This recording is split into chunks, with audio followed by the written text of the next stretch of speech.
주의 음성을 내가 들으니 사랑한단 말이세. 믿는 마음으로 주께 가오니 나를 영접하소서. 내가 매일 십자가 앞에 더 가까이 가오니 구세주의 흘린 보배 비로소 나를 정케 하소서. 주여 넓으신 은혜 베푸사 나를 받아주시고 나의 품은 뜻 주의 뜻같이 되게 하여 주소서. 내가 매일 십자가 앞에 더 가까이 가오니 구세주의 흘린 보배 피로써 나를 정케 하소서.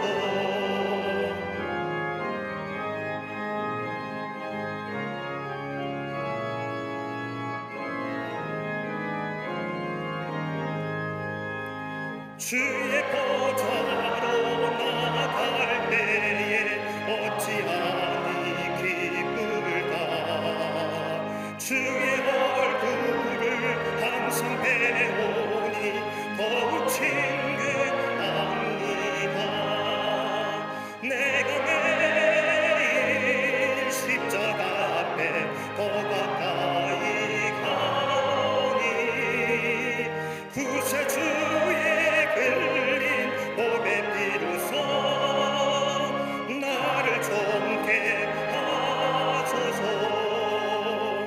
우리 구주의 넓은 사랑을 측량할 자 없으며 주가 주시는 참된 기쁨도 헤아릴 수 없도다.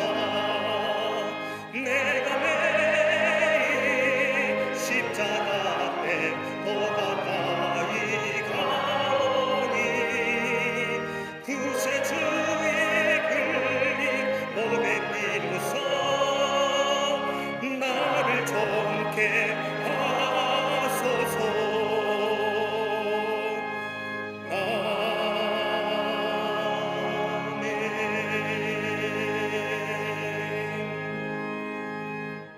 교독문 32번 시편 71편을 교독하겠습니다.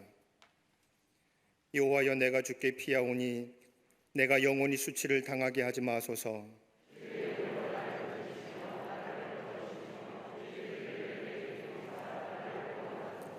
주는 내가 항상 피하여 숨을 바위가 되소서. 주께서 나를 구원하라 명령하셨으니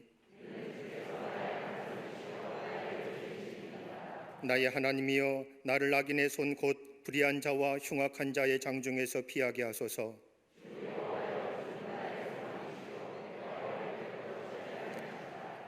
내가 모태에서부터 주를 의지하였으며 나의 어머니의 배에서부터 주께서 나를 택하셨사오니 아멘.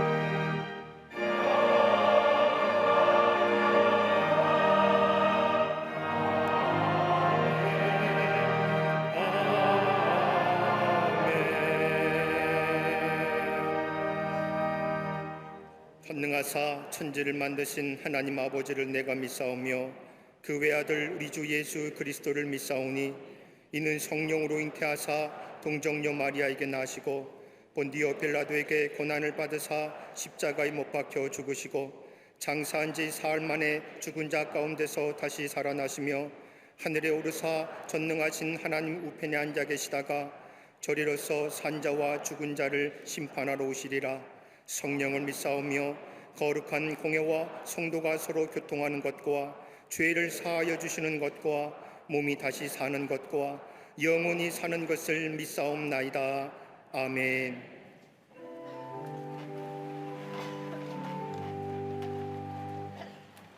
죽을 수밖에 없는 저희들을 위하여 독생자 예수 그리스도를 보내주시고 구원의 길을 얻게 하심을 감사합니다. 그 은혜와 사랑에 감격하여 이 예배를 드리오니 하나님께서 받으실 만한 거룩한 산제사가 되게 하여 주시옵소서. 모든 국민들이 겪는 천근 같은 삶의 무게 속에서도 우리의 국민들이 흘리는 눈물을 주의 병에 담으사 모든 두려움과 염려 가운데 주님이 진정한 위로와 소망이 되게 하여 주시옵소서. 광림의 모든 성도들의 가정과 기업마다 함께 하시기를 원합니다. 코로나 바이러스로 인해 묶여진 두려움과 어둠의 그림자가 모든 가정들에게서 물러가게 하시고 풍랑과 바람에 시달리는 제자들에게 많이 두려워하지 말라 하셨던 주님의 음성을 들려 주시옵소서. 교회의 머리가 되시는 아버지 하나님, 한국 교회마다 회개와 각성, 예배의 부흥, 말씀의 부흥, 섬김의 온전한 회복을 감당하는 거룩한 교회들이 되게 하여 주시옵소서. 주님 앞에, 민족 앞에, 역사 앞에, 세계 앞에 일어나 빛을 발하는 한국 교회가 되게 하여 주시옵소서. 68년 전 이를 위해 광림의 재단 온 세계 일반 가운데 거룩한 빛이 되게 하시고 소금 같은 능력 있는 재단 되게 하심에 감사합니다. 비범한 신앙으로 풍요로운 삶을 창조하는 교회의 비전을 따라 광림의 모든 임원들과 온 성도들이 미혹과 혼란, 거짓과 변절이 가득한 이 세대에 진리의 횃불을 높이 들게 하시고 매주일 성전에 올라와 주님께 예비함에서 마음의 거리낌과 위축됨이 없게 하여 주시옵소서. 하나님을 예비하고 부어주신 은혜를 풍성히 누리게 하여 주시옵소서. 한평생 하나님의 종으로 기도의 자리를 지키시는 감독님, 영육의 강건함을 도하여 주시옵소서. 쇠하지 않는 청년의 기력을, 능력을 도하여 주시옵소서. 감독님 걸으시는 그곳이 하나님 나라의 발자국이 되게 하여 주시옵소서. 광림의 재단을 생명같이 이끌어가시는 담임 목사님, 감리교단과 세계교회를 향한 복음과 선교지경을 넓혀 가실 때마다 성령의 은혜와 갑절의 영감을 허락하여 주시옵소서. 이 시간 은혜와 치유의 말씀을 생명의 양식을 먹이시는 담임 목사님, 성령의 전신갑주를 입혀 주시옵소서. 온 성도들 선포되어지는 말씀을 들을 때에 한 말씀도 땅에 떨어지지 아니하고 모든 성도들의 마음밭에 심겨져 치유와 회복의 열매로 맺어지게 하여 주시옵소서. 이 모든 말씀 십자가에서 영원한 승리자가 되신 예수 그리스도 이름으로 기도하옵나이다. 아멘. 하늘에 계신 아버지 이름 거룩하사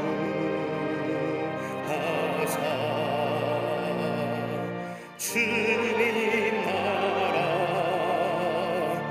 임하시고 뜻이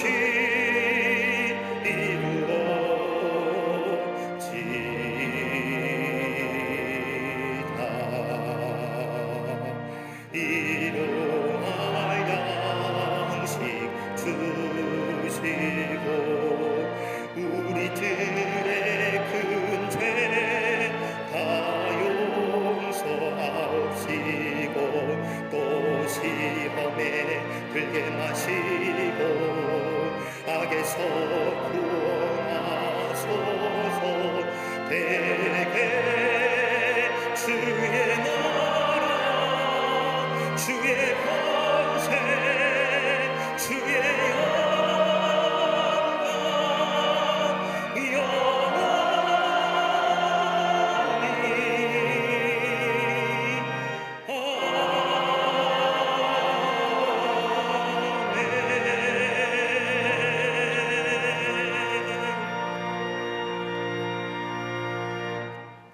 사무엘상 17장 41절부터 47절까지입니다.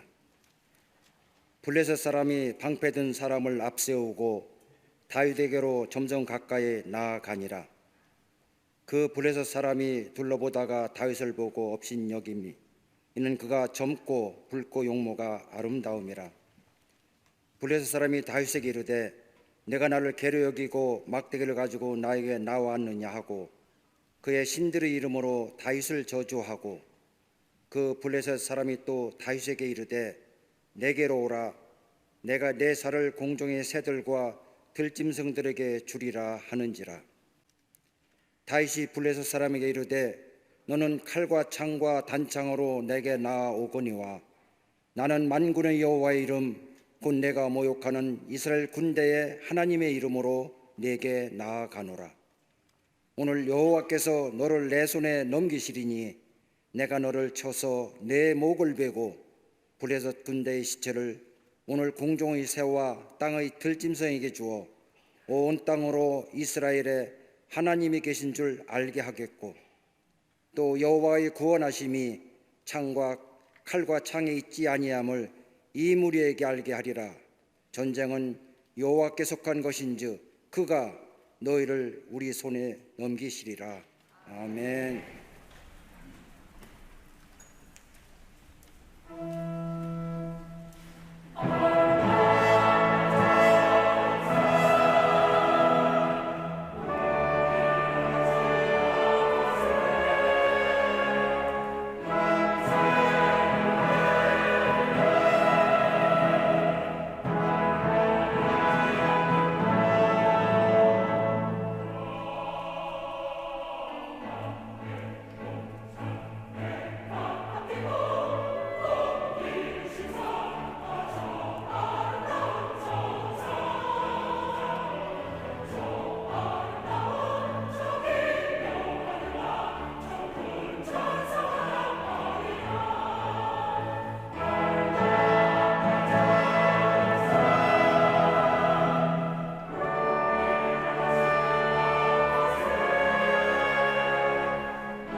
갈릴리 성가대 오케스트라의 귀한 찬양에 큰 은혜 받았습니다. 감사합니다.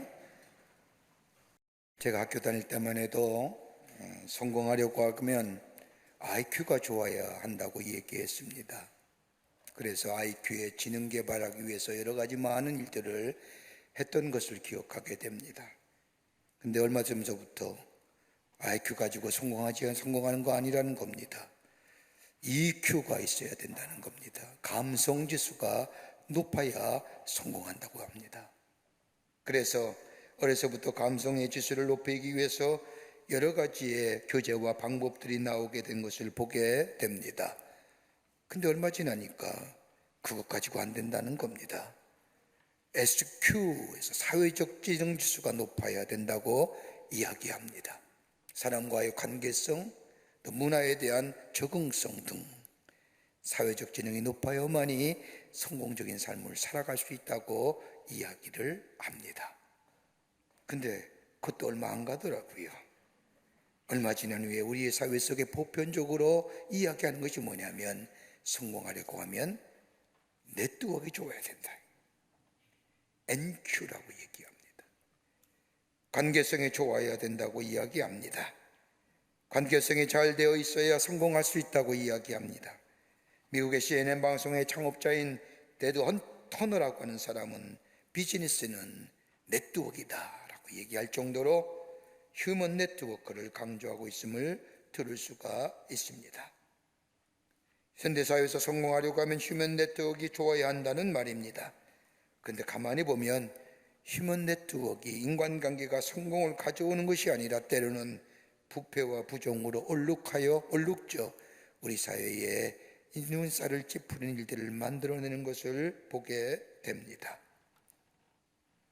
어떤 미래학자는 이런 네트워크가 나요 말하기를 20세기는 학연이나 지형 등의 강한 연결고리를 통한 닫힌 인맥이 지배하던 시대였다면 21세기는 취미와 정보의 약한 연결고리를 통하여 열린 인맥의 시대가 바로 21세기의 시대가 될 것이라고 진단함의 이야기는 학자들의 이야기도 들을 수 있습니다.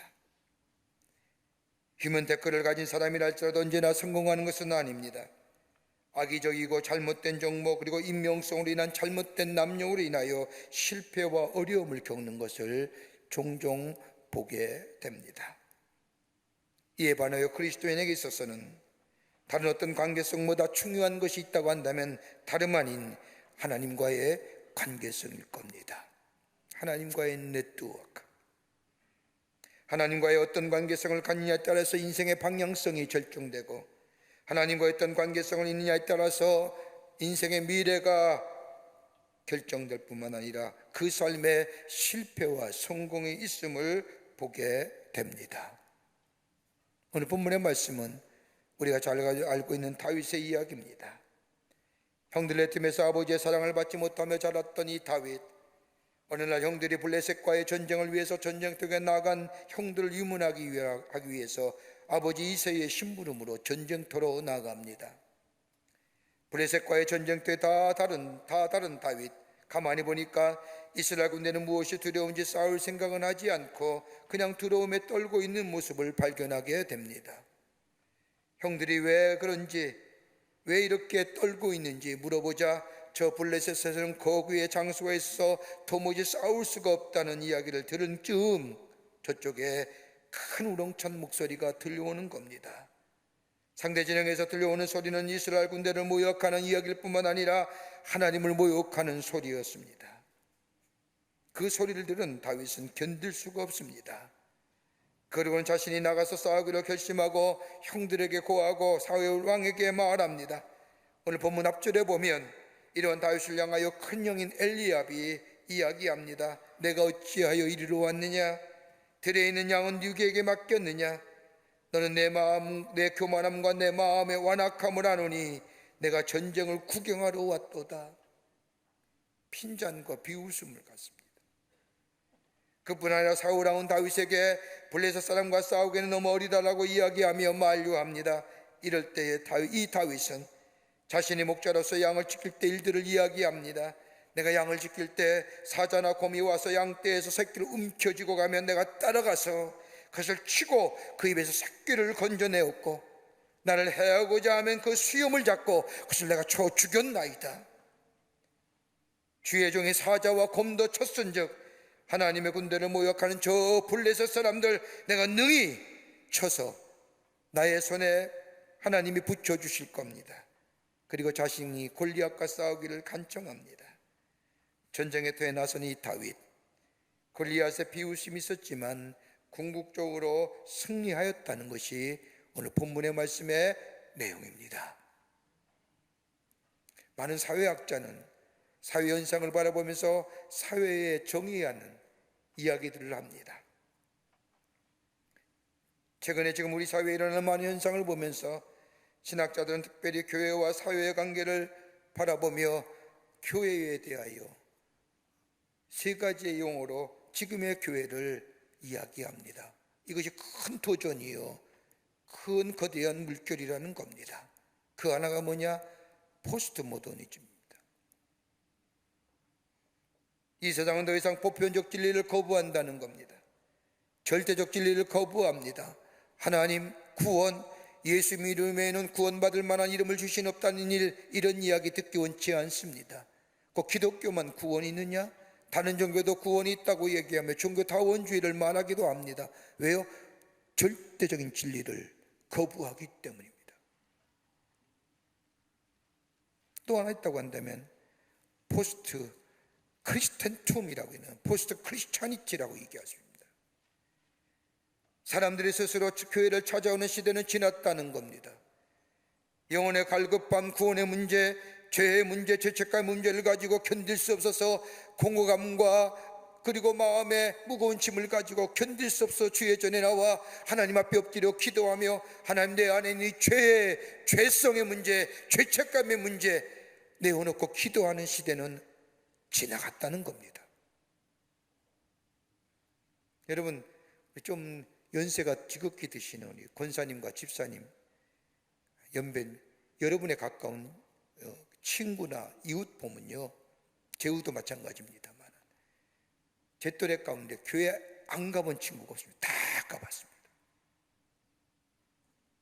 어떤 이유든지 성탄절에 캔디 준다고 갔고요, 부활절에 결혼 준다고 갔고, 뭐 준다고 그 어려울 때 힘들 때 다 한 번씩은 교회를 거쳐.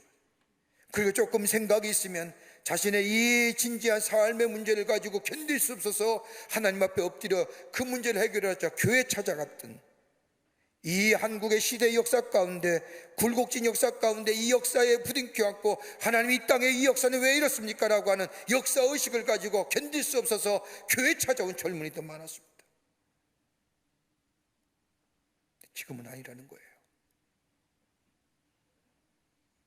선교학자들은 그래서 지금의 시대를 가리켜서 생활의 수준이 높아지면 높아질수록 저들의 관심은 영혼의 문제보다 육체의 문제에, 삶의 풍요로움과 삶의 즐김의 문제가 더 많기 때문에 교회 찾아올 이유가 없다고 얘기합니다.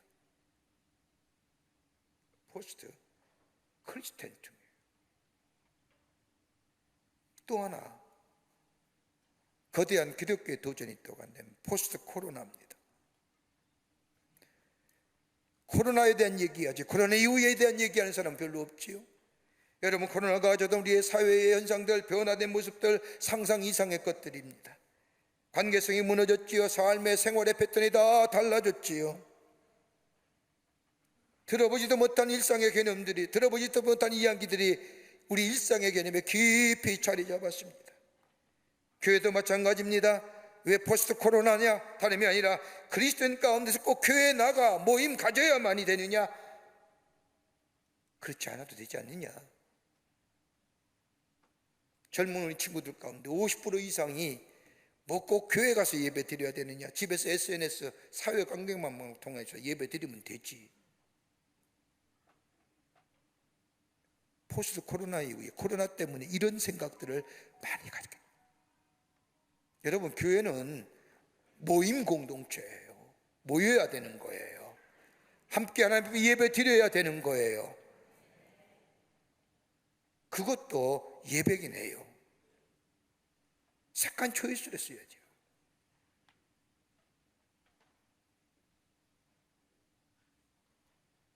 그럼 우리 호렙산 기도해야 하는데 나라의 방침이 좌석이 20%를 모일 수 있다지 않습니까? 그러니까 우리 교회 좌석이 20%면 한 1000여 분 아닙니다.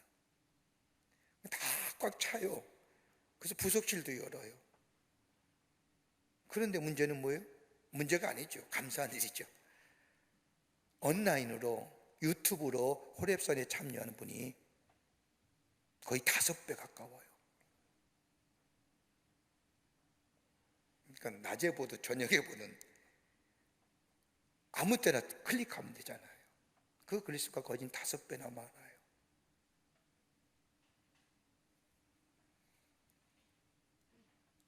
기독교의 도전이라는 거예요. 거대한 물결이라는 겁니다.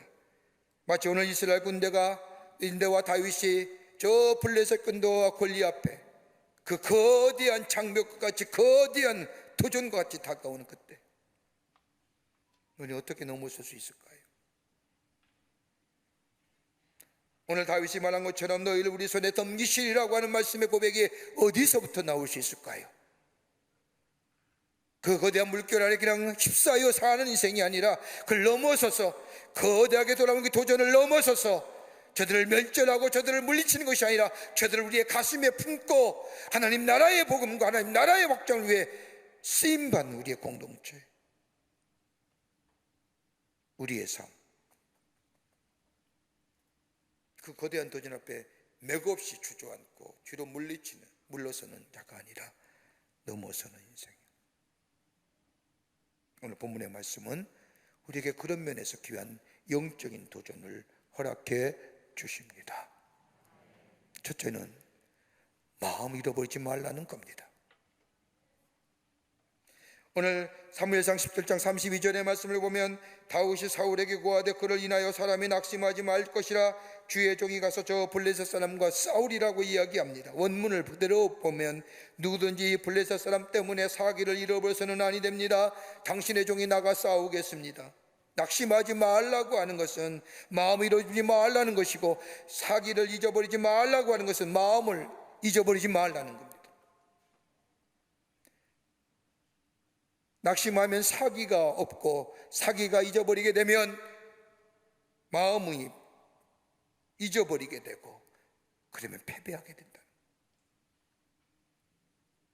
블레셋과의 전쟁은 살과 육에 대한 전쟁이 아닙니다. 여러분, 영적 전쟁입니다. 하나님을 부정하는 거대한 집단과 하나님을 멸시하는 집단과 더불어 하나님의 창조주이심과 전능자이심과 우리의 인생의 주인 되시고라고 하는 하나님의 사람들과의 영적 전쟁입니다. 영적 전쟁의 승리를 위해서는 무엇보다도 우리의 마음을 지켜야 된다는 겁니다. 그러게 잠언서 4장 23절의 말씀을 보면 무릇 지킬 만한 것보다 더욱 내 마음을 지키라, 생명의 근원이 여기서 날미니라고 말합니다. 마음 잊어버리지 말라는 겁니다. 마음을 새롭게 하고 마음을 지켜야 된다는 겁니다. 저 블레셋의 골리앗과의 싸움, 다윗에게서는 처음부터 상대가 되지 않는 싸움입니다. 그럼에도 불구하고 다윗이 골리앗과의 싸움에서 승리하게 된 것은 저의 마음을 지켰기 때문입니다. 마음을 새롭게 했기 때문입니다. 여러분, 우리의 마음이 새롭게 하고 우리의 마음을 지킬 수 있는 것이 어디 있을까요?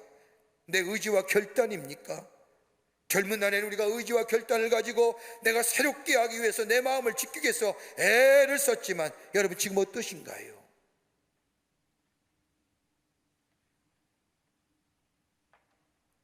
의지와 새롭게 하고 지킨다는 것은 의지와 결단 이전의 일입니다. 그러게 바울은 에베소 교회 편지하기를 에베소 3장 16절의 말씀을 보면 성령으로 말미암아 너의 속사람을 능력으로 강건하게 하옵시며, 우리의 삶에 새롭게 하고 우리의 마음이 지켜지기 위해서는 다름이 아니라 하나님의 거룩한 영이 내 안에 임재하시어 내 삶을 지키시고 인도하시고 세우셔야만이 가능하다는 겁니다. 여러분, 성령이 어떻게 임재하시어 우리의 마음을 지키시고 새롭게 하실까요? 예수님 우리의 죄를 위하여 십자가에 달려 돌아가시고 대속제물이 되시고 우리의 죄를 용서하실 뿐만 아니라 우리를 구원하셨다고 하는 그 놀라운 십자가의 사랑, 그걸 내가 믿고 받아들이는 순간 내 죄의 문제가 해결되고 내 죄책감의 문제가 해결되고 내 마음에 정결한 것이 될 때에 비로소 내 안에 성령이 임하시고 그 믿음이 내 안에 매일매일 고백되어질 때에 하나님의 거룩한 영이 내 안에 임재하시어 충만케 하시어 내 삶을 이끌어 가시고 새롭게 하시고 지키시는 역사가 우리 가운데 있어지게 된다는 겁니다.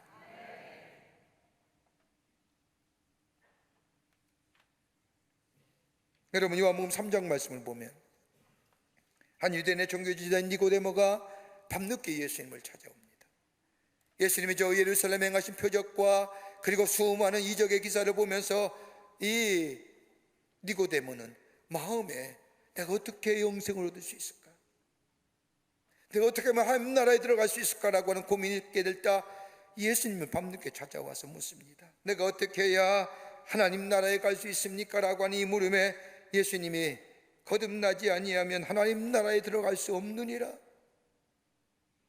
이 말 니고데모가 아니 이 나이에 내가 어떻게 거듭납니까? 내가 저 어머니 모태 속에 들어가서 다시 태어나야 한다는 겁니까? 라고 생뚱맞게 이야기하는 이 니고데모를 향하여 너희가 물과 성령으로 거듭나지 아니하면 결탄코 하나님 나라에 들어갈 수 없느니라. 무슨 말씀일까요? 내가 예수 그리스도의 그 십자가의 놀라운 은총을 내가 예수를 구원의 주로 받아들이고 내가 예수의 사람입니다, 내가 하나님의 사람입니다, 내가 그리스도입니다 라고 물로 세례를 받고 그게 뭐예요?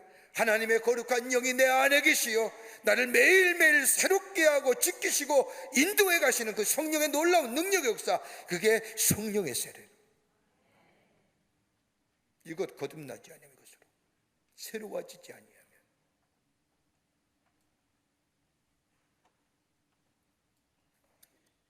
여러분, 교회 다니는 것과 예수를 믿는 것은 다른 거예요. 예수를 믿는다는 것은 예수 그리스도께서 나의 마음의 주인 되시며 내 마음을 지켜주실 뿐만 아니라 나의 마음을 매일매일 새롭게 하시는 것을 경험하면서 아는 것이 그리스도인의 삶입니다. 이럴 때에 내 안에 흔들림이 없는 거예요. 이럴 때 내 마음의 두려움이 사라지는 거예요. 여러분, 새벽마다 우리가 요한계시록의 요한복음의 말씀을 가지고 함께 말씀을 나누는 가운데 6장의 말씀을 보면 예수님께서 무리를 걸어가시고 제자들에게 다가오시는 말씀이 나와요. 다른 복음서 마태, 마가, 누가는 이런 예수님의 놀라운 일들을 가리켜 디나미스라고 해요. 예수님이 나타나신 능력. 또 어떤 복음서의 말씀은 이 놀라운 일 테라스, 원더라고 해서 기적이라고 얘기해요. 그런데 요한은 뭐라고 얘기하느냐? 예수님의 일어난 수많은 기사와 표적을 가리켜, 기사와 이적을 가리켜 표적이라고, 사인이라고 얘기합니다. 헬라어로 말하면 세메이노라고 얘기하는데 이 세메이온이라는 이야기는 다름이 아니라 그 사건 속에 하나님의 말씀이 있다는 거예요. 무리를 걸러오신 예수님, 요한복음 6장의 말씀을 보면 이 사건이 있기 전에 예수님은 저 광야에서 하나님의 말씀을 전하다가 시장길을 낀 저 백성들에게 물고기 2마리와 보리떡 5개로 저들을 배불리 먹이십니다. 소자 하나가 가져온 이 보리떡 5개와 물고기 2마리의 도시락, 여러분 보리떡 5개는 그거 하나만으로도 넉넉지 못한 생활 형편에 있는 어린아이입니다. 그 아이가 가져온 보리떡 5개와 물고기 2마리를 가지고 예수님 손에 올려줘 기도하게 될 때에, 그리고 그 수많은 사람들을 앉혀놓고 제자들이 떼어줍니다. 떼어줘도 마르지 않는 거예요. 저들이 원하는 대로 다 떼어줘도 다 풍성히 먹고 남은 광주리가 12광주리예요. 얼마나 놀라운 일이에요. 아마 제자들과 그곳에 모인 사람들이 성경 말씀을 보면 정말 예수님이 우리의 육체의 곤고함, 물질의 필요함을 채워주시는 왕이시며 알고 예수님을 왕으로 삼으려고 할 때 예수님은 저들을 물리치시고 기도하러 산에 올라가세요. 그러면서 제자들에게 말씀하십니다. 저 갈릴리 호수를 건너 가버나움으로 건너가라고. 제자들이 예수님 말씀에 순종하여 배를 타고 갈릴리 호수로 건너갈 즈음에 보세요, 풍랑이 일어납니다. 거세한 풍랑입니다. 여러분, 예수님의 제자 가운데 3분의 1이 갈릴리 호수에 기대어 살던 사람이에요. 베드로도 그랬죠. 안드레도 그랬죠. 야고보도 그랬죠. 고기 잡다가 그물을 손질하다가 손보다가 예수 만나서 사람 낚는 어부가 되리라고 하는 말씀 듣고 예수 따라가선 사람이에요. 그러게 갈릴리 호수의 면면을 잘 아는 제자들입니다. 어느 곳에 가면 물길이 세고 어느 곳에는 암초가 있고 어느 곳에 물고기가 많은지 갈릴리정을 다 꿰뚫어 보던 이 제자, 노련미와 경험과 지식으로 있었던 이들. 제가 생각하건대 말씀 묵상하는 가운데 예수님이 밤에 늦게 건너가셨을 때 자신이 없으면 안 건너갔을 거예요. 다 꿰뚫어 보니까 훤히 알 거 아니에요. 자신감 있는 거예요. 가던 중에 거세한 바람과 풍랑을 만나자 성경 말씀을 보면 두려워 떨며 죽을 징에 이른 거예요. 여러분, 저들이 두려워했던 이유가 뭘까요? 그 거대한 파도와 풍랑 앞에 저들의 노련미와 경험과 지식은 한가람으로 소용없는 무용지물이에요. 예수의 제자예요. 마가복음 말씀을 보면 저들의 두려워 떠는 모습을 이야기하기를 떡 떼시던 일을 깨닫지 못하고 다 그 한마디예요. 무슨 말씀이에요? 좀 전만 해도, 오래된 일이 아니에요. 몇 시간 전만 해도 예수님이 보리떡 5개와 물고기 2마리 5,000명을 먹이신 장면을 봤어요. 손수 제자들이 떡을 떼어줄 때마다 떡이 마르지 아니하고 저들이 원하는 대로 다 떼어주고도 12광주가 남아서 제자들도 함께 모든 사람들이 저분이야말로 우리의 왕입니다, 저분이야말로 우리의 모든 것을 해결하실 분이라고 왕으로 추대했던 그때 제자들은 뭐라고 얘기할까요? 주님이 우리의 그리스도시요 메시아입니다.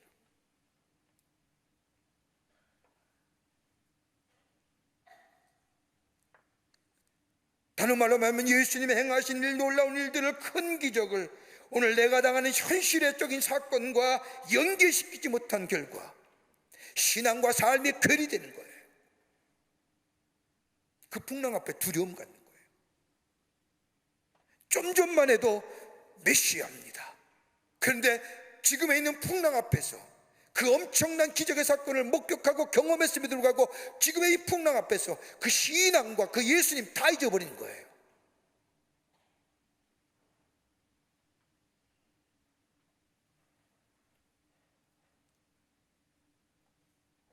(5,000명) 물고기 5개, 보리떡 5개, 물고기 2마리를 5,000명이 먹는 데는 감사하고, 그건 그것대로 감사하고, 풍랑이 일어나면 죽는다고 야단치는 것, 삶과 신앙이 괴리되는 거예요. 그러니까 두려운 거예요. 조금 생각하자 보면 사건 자체의 문제가 아니라 사건을 만들고 사건을 창조하신 그분이 누구인가를 알아야 한다는 거예요.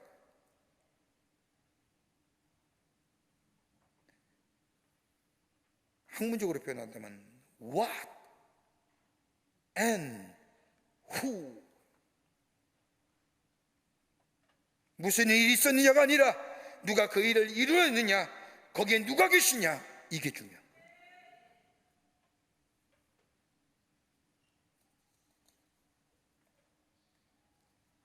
다윗은 마음을 지킨 거예요. 하나님을 잊어버리지 않았어요. 하나님의 사랑을 믿었어요. 하나님이 내 안에 계심을 믿었다는 거예요. 그러기에 마음을 잃어버리지 않는 거예요. 마음은 전체예요. 그래서 우리 주님 뭐라고요? 내 마음 달라는 게 뭐예요? 전체를 달라는 거예요. 두 번째는 자신의 강점을 활용했다는 겁니다. 오늘 본문 45절과 49절의 말씀을 보면 다윗과 골리앗의 가진 무기를 비교합니다. 블레셋과 골리앗, 당시의 최대의 군사 강국이요 절대 강자입니다. 골리앗이 무장한 것을 보면 칼과 단창 그리고 창으로 무장한 자입니다. 지금으로 말하면 하이테크 난리지. 역사가들이 의하면요, 이 골리앗이 입었던 갑옷이 500원짜리 우리나라 돈으로 동전짜리 2,000개로 만든 거랍니다. 뚫을 수 있을까요? 그 앞면에 다윗이 가졌던 것이 뭐예요? 불과 조그만 물맷돌과 돌멩이 뿐입니다. 그러나 손은 다윗이 거인 골리앗을 제압할 수 있는 것은 자신이 가지고 있는 강점을 사용했다는 겁니다. 여러분, 물리학자가 다윗의 물매 던지는 것을 과학적으로 연구해 보았더니 그 파괴력이 엄청났다는 겁니다. 일정한 속도에 일정한 원을 그려서 목표를 향하여 던지면 그 충격의 에너지는 돌의 무게의 곱하기와 속도의 2배가 되어 어떤 것도 파괴버린 거예요. 별거 아닌 것 같죠? 일정한 속도로 돌리고 목표를 향하여 던질 때에 그 충격에 진 돌의 무게 곱하기 2배, 속도의 2배가 됩니다. 근데 문제는 뭐예요? 파괴력이 있는데 문제는 뭐예요? 정확도의 문제예요. 아무리 강력한 힘을 가지더라도 한 번 빗나가면 그 다음에 죽는 거잖아요. 정확해야 돼요. 얼마나 정확하게 맞추냐가 문제입니다. 그런데 다윗은 이 물매와 돌멩이가 자신의 강점이 아닌 거예요. 사무엘상 17장 45절의 말씀을 보면 이스라엘 군대 하나님의 이름으로 내게 가노라 라고 얘기합니다. 다윗은 자신이 누구와 함께 여기에 서 있는지를 분명히 천명하는 겁니다. 다름 아니라 하나님의 이름으로 내가 너에게 나아간다는 겁니다. 물매와 돌멩이가 아니라, 내가 오랫동안 던졌던 이 물매와 돌멩이가 아니라 하나님의 이름으로 내가 너에게 나아간다는 겁니다. 담대함과 용기의 원천은 오랫동안 다루었던 물매가 아니라, 갈고 닦은 물매의 정확도가 아니라, 다윗이 가졌던 강점은 하나님이 나와 함께 하시는, 이걸 가리켜서 군사적 용어로 뭐라고 얘기합니까? 비대칭 전략이라고 얘기합니다. 비대칭 전략이에요. 보이지 않지만 강력한 힘을 가진 것, 상대방이 알아보지 못하는 것. 여러분, 그리스도인의 강점이 뭘까요? 이 세상의 악한 영과 영적인 싸움에서 이길 힘이 원동력이 어디 있을까요? 여러분, 하나님이 우리와 함께 하신다는 거예요. 이게 우리의 강점이에요. 그렇게 거대한 그 어떤 도전의 세력도 하나님이 우리와 함께 하신다. 그 하나님은 창조 되시고 전능자 되신 하나님, 그 하나님이 우리와 함께 하신다는 이 강점이 우리 안에 있게 될 때 그 어떤 도전도, 그 어떤 거대한 세력도 넘어서 오늘 이 다윗이 고백한 것처럼 다름 아닌 저 여호와께서 그가 너희를 우리 손에 넘기시리라고 하는 얘기를, 영국을 해가 지지 않는 나라로 만들었던 비트리아 여왕 때 일입니다. 런던의 한 양로원에 서 있었던 일입니다. 어느 날 양로를 찾은 박목의 이 할머니 한 분에게 묻습니다. 할머니, 빅토리아 여왕이 이곳에 직접 찾아온 적이 있었나요? 이 할머니는 큰 영광을 자랑스럽듯이 대답을 합니다. 물론이지요. 내가 있어온 몇 해 동안 여러 차례 여왕이 이곳에 방문했습니다. 독실한 그리스도인이었던 이 젊은 청년이 할머니에게 전도할 목적으로 또 다른 질문을 합니다. 할머니, 그렇다면 세상의 주인이시며 왕 중의 왕이신 예수님의 방문을 받아본 적이 있습니까? 이렇게 묻자 할머니가 이상한 듯한 웃음을 입가에 띄우며 이렇게 대답하라는 겁니다. 젊은이, 나는 예수님의 방문을 받지 않는다오. 왜요? 그분과 늘 여기에 함께 지내고 있는데 내가 왜 따로 예수님의 방문을 받아야 한다오? 그렇게 얘기하면서 젊은이, 예수님은 가끔씩 나를 찾아주시는 분이 아니라 여기서 나와 늘 함께 하시는 분이 예수님이라오.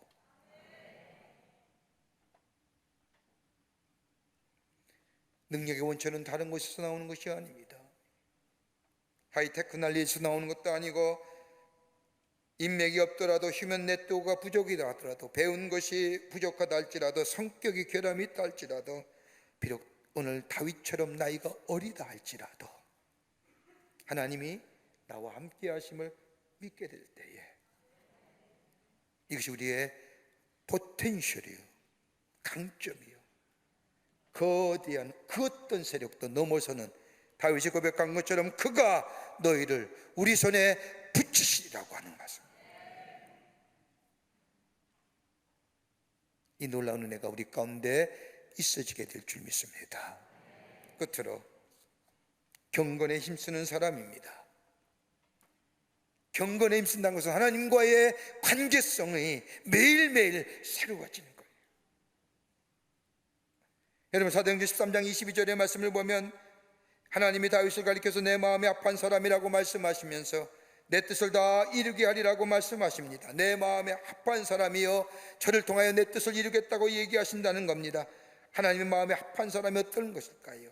헬라 원문을 보면 하나님 마음에 드는 사람, 하나님의 마음을 따르는 사람, 하나님 마음에 적합한 사람. 이 다윗을 통하여 당신의 뜻을 이루겠다는 거예요. 하나님의 뜻이 뭘까요? 구원 아니에요. 인류가 구원받는 거 아니겠어요? 다윗의 혈통에서 예수 그리스도가 나왔잖아요. 마음에 합한 사람, 저 마음을 따르는 사람, 나의 마음을 따르는 사람, 내 마음에 적합한 저 다윗을 통하여 인류 구원의 역사를 이루겠다고 하는 거예요. 여러분, 다윗의 생애를 보세요. 그만한 인물이 되나요? 성경에 나타난 다윗의 모습을 가만히 보면 우리와 똑같아요. 성경이 같은 사람이에요. 그는 시기도함이 있고 분노함이도 있으며 그의 마음속에 얼마나 많은 사람을 죽였는지 그의 손에 피가 흐르며 유혹에 넘어가기도 하며, 그럼에도 불구하고 그가 정말로 하나님의 뜻을 이루는 사람이 되었던 이유는 다름이 아니라 하나님과의 긴밀한 영적인 관계성에 끈을 놓지 않았다는 겁니다. 그렇게 그가 헤브론 올라갈 때도 하나님께 묻지 않습니까? 하나님, 내가 올라가야 됩니까? 내려가야 됩니까? 어디로 가야 합니까? 우리는 보통 우리의 삶 속에 사소하고 일상적인 것을 그냥 놔버리지 않습니까? 근데 다윗은 그 하나님과 영적인 관계성의 줄을 끊지 않은 거예요. 여러분, 우리들의 삶은요, 우리 인간은 영적인 동물이에요. 특별히 예수 믿고 구원받아서 성령의 인도함 받는 삶이라면요, 우리는 하나님과의 관계성에 민감하게 반응할 수 있어요. 내가 조금만 하나님과의 관계성에서 멀어지면 내가 느낄 수 있는 거예요. 하나님과 내가 좀 더 깊은 관계성에 있으면 그걸 내가 느낄 수 있어요. 다윗은 이 하나님과의 긴밀한 관계 속에 이 줄을 놓지 않은 거예요. 그러기에 하나님은 저가 내 마음에 아픈 사람이에요. 그러게 성경의 말씀에 나타난 다윗의 생애를 가만히 보십시오. 그는 하나님과의 깊은 영적인 관계성에, 영적인 긴밀함 속에 그의 삶을 보면 그는 언제나 거룩한 분노의 사람에 등보게 됩니다. 여러분, 거룩한 분노가 뭘까요? 여호와의 이름을 망령때 일킨 자에게 분노하는 거예요.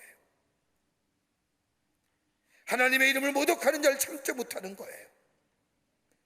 그러게 오늘도 다윗이 골리앗이 하나님을 망령때 일키고 모욕할 때 참지 못함인 거예요. 더 나아가 그는 하나님의 부르심에 대한 분명한 믿음을 가졌던 사람입니다. 목적의식이 분명했다는 겁니다. 내가 왜 여기에 서 있는지, 내가 왜 여기에 가는지. 더 나아가는 하나님을 기뻐하며 찬양하는 사람이었습니다. 많은 사람에게 하나님의 하나님 되심을 증거했던 사람이라는 겁니다. 그가 얼마나 하나님을 사랑했는지 시편 기자에 나온 다윗의 고백을 보면 하나님을 향하여 얼마나 진실된 사랑의 고백들이 점켜져 있는지, 하나님의 어깨가 저 블레셋 사울 왕 때 블레셋과의 싸움에서 그 백개를 잊어버리고 저 블레셋 지역에 오갈 때에 그것을 찾아와서 그것을 블레셋 그 여호와의 복궤를 다윗의 성에 들어올 때 다윗이 얼마나 기뻐했는지요. 뛰쳐나가서 뭐예요? 덩실덩실 춤췄어요. 수많은 사람들이 보는데 왕의 최신이나 체면은 관계없는 거야. 하나님의 복궤, 하나님의 임재가 다윗 성에, 우리 성에 들어온다는 그 자체가 너무너무 좋은 거예요. 하나님이 나와 함께 하신다는 것이. 그는 언제나 회개할 줄 아는 사람이었습니다. 돌이킬 줄 아는 사람이었습니다. 바세바와의 부끄러운 관계 속에서 아들이 생겨났습니다. 하나님 그 아들을 거두간다 할지라 다윗이 뭐라고 합니까? 하나님 잠깐만요, 돌이킬 수는 없겠습니까? 그러면서 베옷을 입고 머리에 죄를 뒤집어 쓰고 예루살렘 성전의 벽에 엎드려 일주일간을 하나님 앞에 금식하며 기도합니다. 그래도 하나님은 그 생명을 걷어가자, 그 죽었다는 얘기 듣자마자 그는 베옷을 벗고 다시 왕의 옷을 입고 자리에 돌아옵니다. 얼마나 부끄러운 일이겠어요. 웬만하면 나는 낙향하겠다, 뭐 우리나라 사람처럼 얘기하겠죠. 다윗은 뭐예요? 나는 무너진다 할지라도 하나님이 영광 받으셔야 된다는 거예요. 나는 무너진다 할지라도.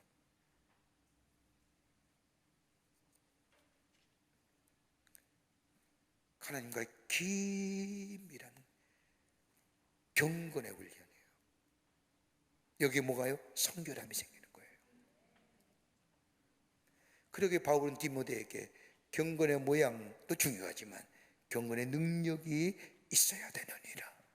어디서 나와요? 성결함이, 깨끗함이에요. 여러분, 여호수아 3장 이하의 말씀을 보면 적각골이 흐르는 가나안 땅에 목전을 둔 이스라엘 백성, 건 200만 명의 백성들이 요단강가 앞에 섭니다. 이 건너면 약속의 땅에 송치입니다. 이때 하나님께서 이스라엘 백성에게 요단강을 건너기 위해서는 물이 얕은 곳에, 물길이 약한 곳에 이렇게 얘기하는 것이 아니라 3장 5절의 말씀을 보면 여호수아서 뭐라고 얘기하느냐? 너희는 스스로 성결케 하라. 여호와께서 내일 너희 가운데 기사를 행하시니라. 성결하는 거예요. 깨끗하라는 거예요. 여러분, 우리의 깨끗함이 어디서 나와요? 주님과의 교제예요. 주님과의 만남이에요. 하나님과의 지속적인 만남이에요. 어디요? 경건의 모습이에요. 경건의 훈련이에요. 그래서 경건의 훈련은 범사에 유익하다고 얘기하지 않습니까? 깨끗하게 주님과의 경건함, 주님과의 경건의 모습 속에 요단강이 갈라지고 하나님의 약속의 성취가 있어지게 된 것을 보게 됩니다. 우리 앞에 큰 벽이 있죠? 그것이 꼭 사회학적으로 기독교 벽은 아니에요. 개개인이 다 엄청난 벽이 우리 앞에 있습니다. 넘어서야지요. 뒤로 물러가는 게 아니라, 우회하는 게 아니라 넘어서는 길이 뭘까요? 오늘 다윗은 얘기합니다. 마음을 치닫는 거예요. 우리의 강점을 활용하는 거예요. 그리고 주님과의 늘 경건의 삶의 모습, 관계성 속에 내 안에 늘 경건함과 성결함을 통하여 있게 돼. 오늘 다윗이 고백하지 않습니까?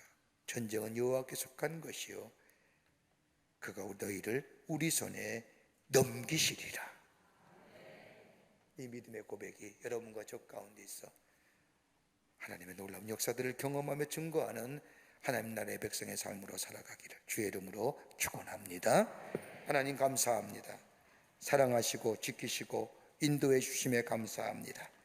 우리 인생의 여정에 큰 벽, 큰 어려움들, 그럴 때마다 넘어지고 절망하고 실망하는데 이제는 우리의 마음을 잊어버리지 않게 하여 주시고 우리의 강점을 활용하게 하여 주시며 하나님과 깊은 영적인 관계 속에서 경건과 그리고 성결함을 통하여 하나님의 놀라운 축복을 누리며 사는 거대한 벽을 넘어서서 다윗이 고백한 것처럼 그가 너희를 우리 손에 붙넘기시라고 한 이 승리의 고백이 우리 가운데 있어지는 저희들로 주께서 인도하여 주시옵소서.